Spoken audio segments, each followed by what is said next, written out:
The time has finally come, the ultimate comparison between Pimax Crystal Lite and Play for Dream MR, two headsets from the same generation but with totally different ideas about what VR should be. One focuses on high-end quality and flexible for PC VR, and the other is a sleek Apple design and hybrid standalone experience. But which one is truly the right headset for you?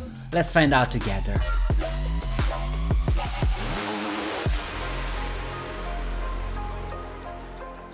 Let's start with the Pimax Crystal because, let's be honest, nobody really expected a Pimax headset to reach this level. After my past experience with the Pimax 5K and 8K-X, I wasn't optimistic, too many early problems, but this time you install it, launch it, update it, and within 10 minutes you are inside Vertigo 2 with insane sharpness and clarity. Why? Because of the amazing specs: 2.8 by 2.8 resolution per eye, 35 PPD, spheric lenses, central foveated rendering, local dimming, and inside-out tracking, and no base station needed. Plus the new control app, the Pimax Play, is much better than the previous, and the headset is a super modular, so you can change the faceplate and even use the Steam VR controllers.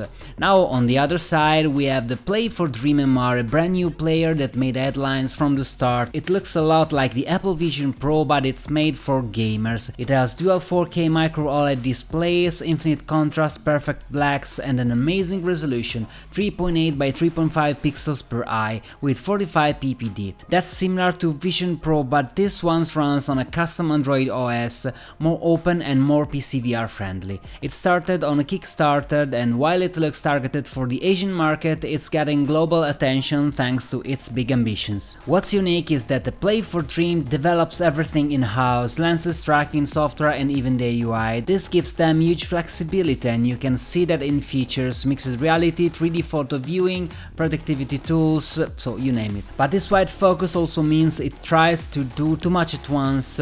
Some features still feel like a work in progress. But back to the Crystal, what really surprises me is that the Pimax has finally listened to its community. The hardware feels solid, the software is stable, and the overall experience is made for gamers. Turn it on and play. Of course, it's not perfect, local dimming still needs tuning, and there is some weird central distortion in flat menus, but just only in flat menus, because once you're in a game those issues disappear. The clarity is excellent and the FOV is wide enough to feel immersive. Even older games like Lone Echo and Skyrim look brand new. And even with high-end UEVR mods, the headset handles them smoothly, which means the Pimax finally reached a good level of software optimization. With the Pimax runtime, everything runs buttery smooth. And what about the Play for Dream? It also comes with some compromises, because for example the face padding is clearly designed for Asian face shapes. I had to print a 3D custom one using a shared project from another user, and the comfort not as good as Quest Pro, even if it does look very similar, or the front support on the Pimax. Still, the visual quality is just insane: vivid colors, solid contrast, Nomura, a wide sweet spot, and auto IPD adjustment as soon as you put it on. Everything looks sharp and real, like you are really seeing it with your own eyes. And thanks to its high quality pass-through, you can do things that Meta's pass-through simple can handle. When it comes to the controllers, things flip. Pimax controllers are standard, big enough, they work fine, even if they are nothing special. Inside-out tracking is pretty good, but if you want a full precision for games like Walkabout Mini Golf or competitive stuff, when in that case you need to use base stations. Luckily Pimax lets you install a faceplate for using the Valve Index controller, for example, and that's a big win for advanced users. This kind of modularity is golden. You can use whatever system you like, Wands, Index or native Pimax. And the Play for Dream controllers, well, sadly not impressive. Weird shape, not very ergonomic, and maybe too much small, few buttons. They try to be different, but the result isn't great.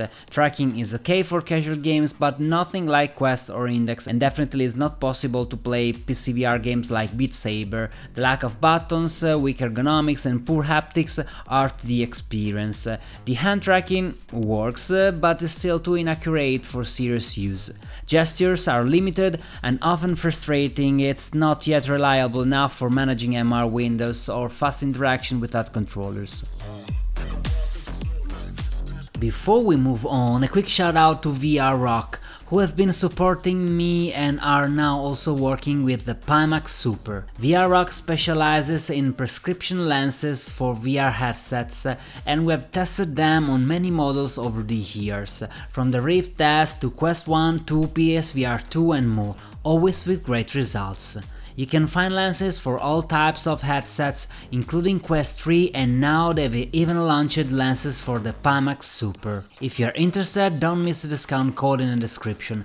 VRROC actually offers the lowest price for Quest 3S lenses, which is a great deal. All you need to do is enter your prescription details and you're good to go. You can also add blue light protection, which I personally use on most of my headsets to keep the lenses safe, especially when friends come over and try them. You'll find a link and discount code down in the description. But now let's get back to the video.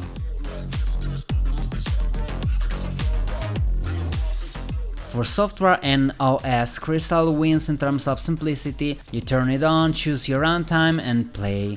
Play for Dream, on the other hand, has its own custom interface, kind of like Vision OS but based on Android, and this is where things change. Play for Dreams want to be a standalone headset too, not just for PC VR, but the hardware is an Apple level and the battery, well, it lasts 1 hour in the best case scenario, and you will need an extra power bank and probably big pockets too. Still, the UI is modern, has nice animation, intuitive gestures and supports floating MR windows. Surprisingly, the OS is very stable, even though it runs on Android 15, the dev team did an excellent job. Apps open quickly, multitasking works well, and there is even a built-in browser that lets you open tabs while watching 3D content, but there's still a lack of good native VR apps. Hopefully, the new Android XR platform from Google will help in the future. So, Play for Dream isn't plug and play as the Crystal, but it fights back with the Wi-Fi 7, it supports also virtual desktop natively,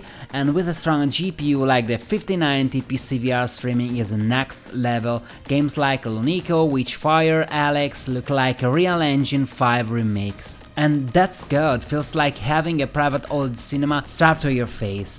And it even supports stereoscopic 3D streaming, great for immersive content. Latency is slow and the Wi-Fi 7 gives it record-breaking bitrate, better of course than the Quest 3. But Crystal doesn't fall behind, even with the 4070 Super it could run almost every VR game in UAVR mode, from Asgard's Wrath to Star Wars Squadrons with amazing visuals. The pixel density is fantastic, especially for the price. It's heavier, but the weight is better balanced, so you can play for hours. Play for Dream is lighter, but moves around more and it has no front strap, so after 30 minutes you will feel it. The swappable mask for the Play for Dreams helped me a lot, but it's not comfortable as I wanted, and when a headset hurts, it is a problem. About the heat management, it is another big difference. Play for Dream on the front gets hotter, probably because of the micro OLED and this small design. Not a deal breaker, but in summer maybe you will notice. Crystal gets warm, but has a good ventilation even in long session, and it doesn't overheat for sure. And speaking of Pimax, I've also had a chance to try the Crystal Super for a while, and I can already tell it pushes things even further. If the Lite was already a big step forward for the brand, this Super model feels like a clear evolution, especially in terms of comfort and image quality. The first thing you notice is how much more balanced and compact the headset is. The design feels closer to a final polished version. It sits better on the head, moves less during gameplay, and feels surprisingly light despite having powerful hardware inside. Visually, it's on another level. The 50 ppd panel delivers such sharpness that you start noticing details even in games you have played it 100 times. You get the same wow effect as when you switch from the Full HD to 4K on a TV when you comes from the Quest 3 to the Crystal Super. Of course, not all games benefit the same way. Older titles built for lower resolutions can actually look worse because the extra clarity reveals their limits. But when the assets are high quality like Arizona Sunshine 2 or Vertigo to the Super, turns them into showcase pieces. The lens distortion and slight bulging effect seen in the light version also seem gone, making the image cleaner and more stable across the field of view. It's not a revolution in how you use the headset, the interface, the runtime, the controller system are the same, but it is a refinement. Feels less like a prototype and more like the Pimax product many of us have been waiting for. And even though the OLED models isn't available yet, the LCD panel already delivers an outstanding experience. Will it replace the light in my daily setup? Too early to say, but if you're already interested in the Crystal, the Super could be the version that finally checks all the boxes, especially for those who care about clarity and physical comfort above everything else.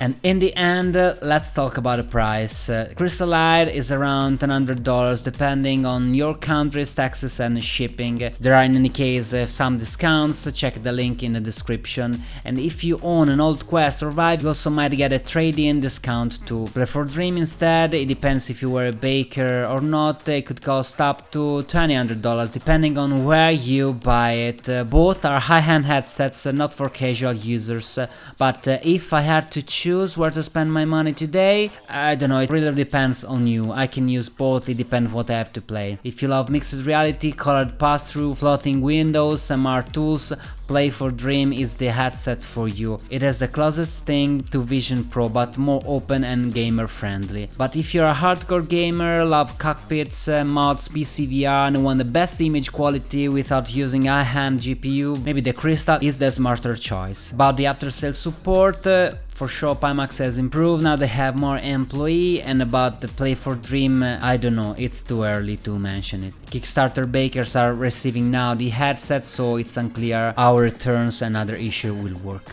In short, these are two headsets with very different souls. Pimax Crystal is solid, reliable and much better than past Pimax models, a true rebirth. Play for Dream is bold, experimental and a wishful headset that gives a unique experience if you know how to use it. One becomes from experience and the other is from ambition.